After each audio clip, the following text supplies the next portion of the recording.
12 days of anime, day 5, giving you my top 3 moments from the Tokyo Ghoul manga. Just chapters 1 through 143. I'm not dealing with Ri in this video, because it's too young. I'm just going to be talking about the manga, not the anime. Let's get into this. And I have to do a little digression, maybe a long one, and talk about, give some backstory before I get into my top moments. So, like I said, I was going to do a roundup video of all my favorite moments from everything this year, and just put it all in one video. And I'm probably still going to do that, but there's 2 series in particular, this being one of them, and another one which I'll probably do tomorrow, that I caught up on this year, and, you know, I had to talk about because there's so many amazing moments, and Tokyo Ghoul is just one of those things, man. It's just one of those things. It's beautiful. The world that Ishida has crafted with all these badass characters, you know, this tragic, dark, and real story, you know, the depth and the creative ability with these ghouls and everything like that. It's just amazing. These hardcore, amazing seinen battles. I love Tokyo Ghoul so much. It's one of the best experiences of manga that I've read this year because the way I caught up on it was phenomenal. Dude, as everybody knows, in this 1 year, the Tokyo Ghoul fan base has expanded tremendously. And it just continues to grow. And that is a result of the moves Ishida has made, one, especially with everything concerning Ri, which I'll get into later. But, you know, more than that, the Tokyo Ghoul anime that aired this year.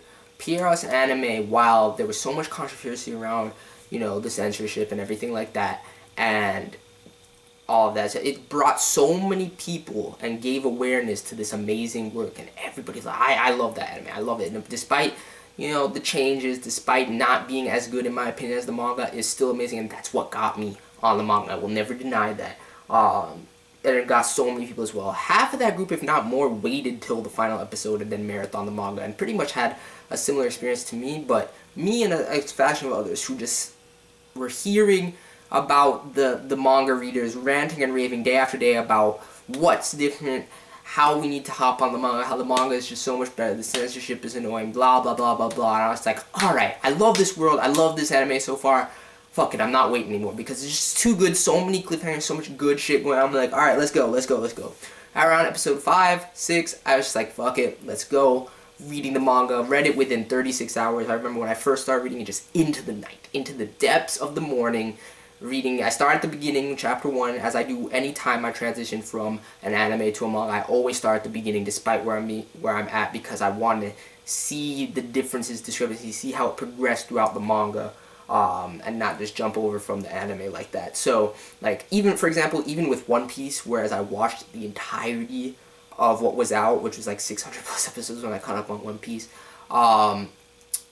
when I watched all of it, I still went back and read One Piece from the beginning. So, like, I always do that. And this was no exception, and I'm so glad when I did, because when I started reading Tokyo Ghoul, the art was just kind of like, I'm not really feeling this. The art in the anime is so much better. Ishida's art, his art game steps up over the course of his serialization, like, masterfully. Massively. Like, we all know mangaka, they always improve over the course of their serialization, but the transformation in Ishida's artwork is insane. It's so beautiful at this point.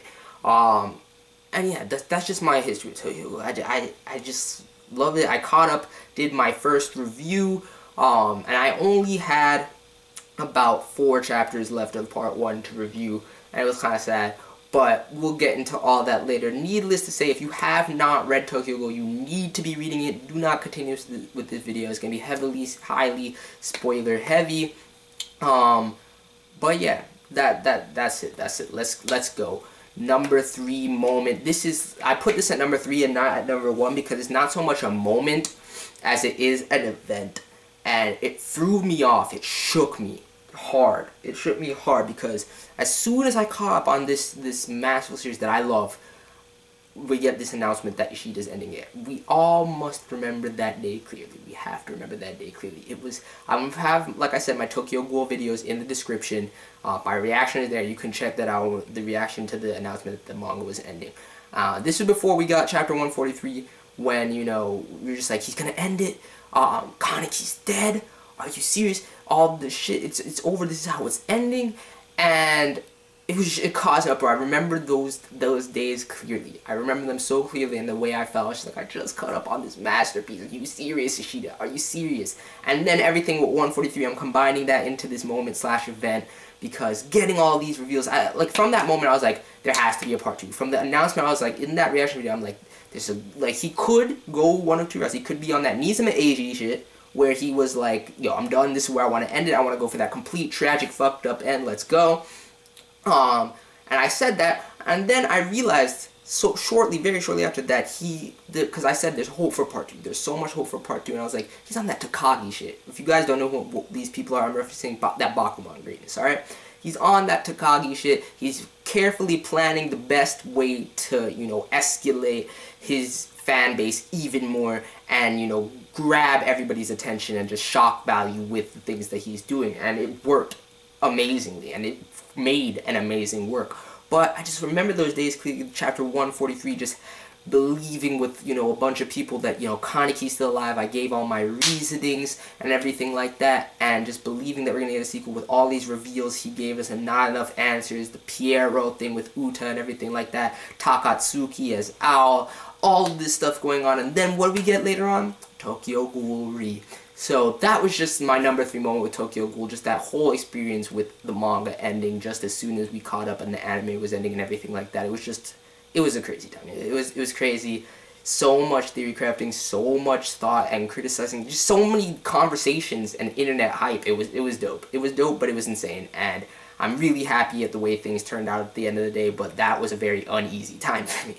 It really was, in terms of, you know, reading manga on a weekly basis, because I like having weekly serializations. I really do.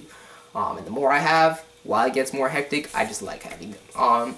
So that's that. Now these 2 moments that I'm picking will actually have to do with the manga more so than just being an event.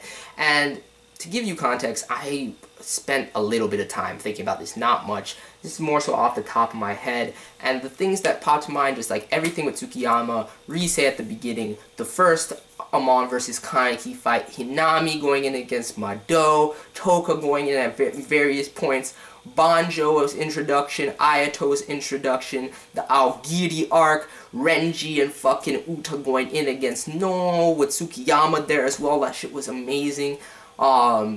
In later chapters, you know, everything with Dr. Kano, Kaneki going in on this, you know, elimination task force type deal. The reveal of Takatsuki as Ao was big for me. The Renji Yomo backstory was big for me. Finding out about his relationship with Uda, like two of my favorite characters right there, Renji and Uda. The Pierrot reveal, like I said at the end, was incredible for me. Arima going in and just seeing how godly he fucking is.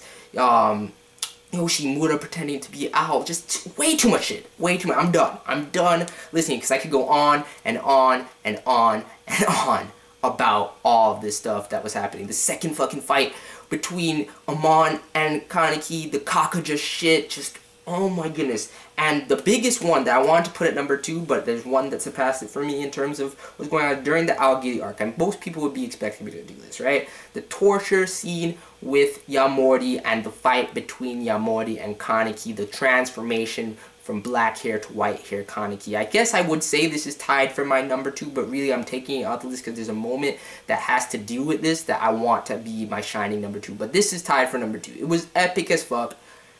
That was the moment where everybody was just like, shit has just gotten real, me included. I just remember deep in the night reading, I was like, holy fuck, what the, oh, shit just gets real at that point. I love that scene. I was like, yo, this is Beast Kaneki's going in. But the reason that I'm not putting that at number 2 is because there's a moment right after that that showed me this transformation in effect.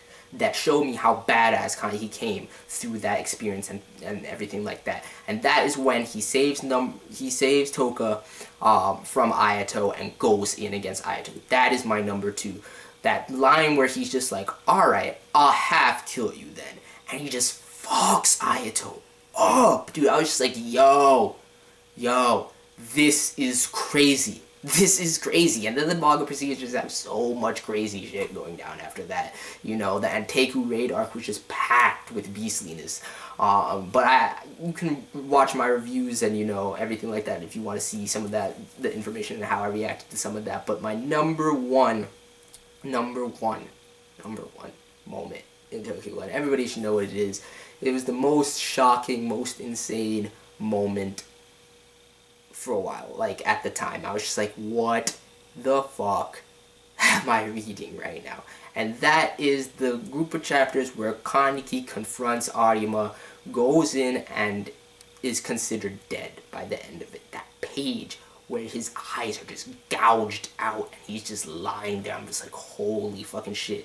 That whole engagement with Arima just showing how godly he is. This before we got to see him fight Takasuki, just dodging all Kaneki, full cockage, and Kaneki's just all insane, you know, mumbling to himself, muttering and shit, like. And I combined this with the moment prior to him meeting Arima as well, with him talking to Hide. A lot of people speculated for quite some time, and still do to this day, that Hide was not really there, that was Kaneki envisioning Hide like he generally does. No. I've said it before, I'll say it again. Hide was there, and Hide accepted him, and Hide had a plan for Kaneki to come out. He knew how things would go. He put everything up to even the events in Read right now. Hide foresaw how things were to go to an extent. I'm not going to say that he's that fucking crazy, but Hide is a deductive genius. I love fucking Hide. I've said it before, I'll say it again. Hide from the motherfucking win. That scene was just so touching. Seeing his best friend accept him when he's just full cocktail form. I was just like, yo. And he either sacrificed his life to save him, because we have no confirmation of Hide at this point. He sacrificed his life, or helped him, you know, eat something to survive, or whatever, and sent him down that path with his plan. And I just love that.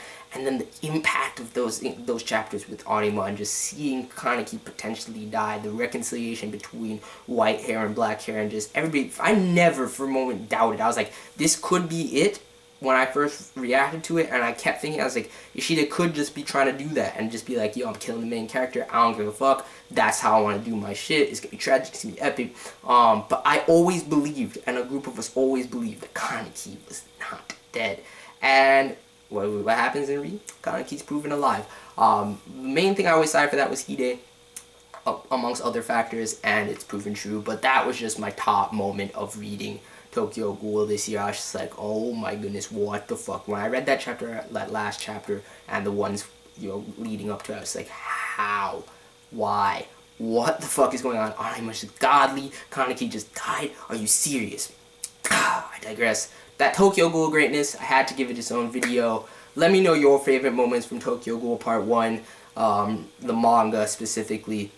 I mean, you know, I guess you can go with the anime. It's pretty much the same thing if you haven't read past that. I don't know why you watched this video. I said I was talking about the manga. So, yeah. Anyway, let me know your thoughts and everything like that. And I'm out. Peace.